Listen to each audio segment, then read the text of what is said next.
ఒక తప్పుని ఎత్తి చూపి మళ్ళీ అదే తప్పు మనం చెయ్యాలా? రేవంత్ రెడ్డి ఆత్మవిమర్శ చేసుకోవాల్సిన అంశం.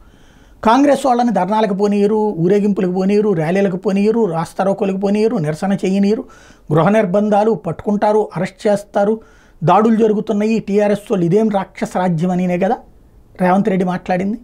ఇవాళ రేవంత్ రెడ్డి అధికారంలోకి వచ్చాక బీఆర్ఎస్ వాళ్ళ మీద దాడులు ఎందుకు?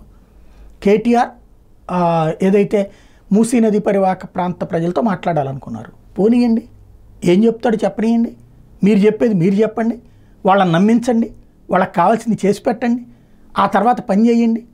అంతేగాని కేటీఆర్ మీద కాంగ్రెస్ పార్టీ కార్యకర్తలు వెళ్ళి దాడి చేయడం ఏంది? మూసీ పరివాహకం వాళ్ళు ఒకవేళ వాళ్ళకి నచ్చకపోతే వాళ్ళు దాడి చేస్తారు, వాళ్ళు చూస్తారు, అప్పుడేం దాడి జరుగుద్దా? దాడి ఎందుకు చేస్తారు? వాళ్ళని పలకరించడానికి వచ్చిన వాళ్ళని. ఈ విధమైనటువంటి సంస్కృతి ఎక్కడికి తీసుకెళ్తున్నారు? నీతులు చెప్పడమే తప్పించి ఆచరణలో ఉండవా? పోనీ ఒకవేళ రేవంత్తో సంబంధం లేకుండా కాంగ్రెస్ కార్యకర్తలు చేశారు, ఎందుకు పోలీసులు పట్టుకెళ్ళరాలని? ఎందుకు ఆపలేరు?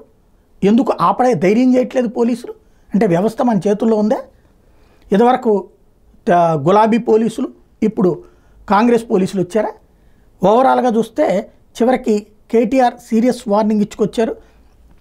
నా ప్రజలకు అండగా నిలబడ్డా, నువ్వు ఆపలేవని గట్టి సీఎంకి హెచ్చరిస్తున్నాను. మీ తాటాకు చప్పులకు భయపడేవాడిని కాదు, మీ తాట తీయడానికి వచ్చాను, నీ పిల్లి కోతలకు భయపడేవాళ్ళు ఎవరు లేరక్కడ.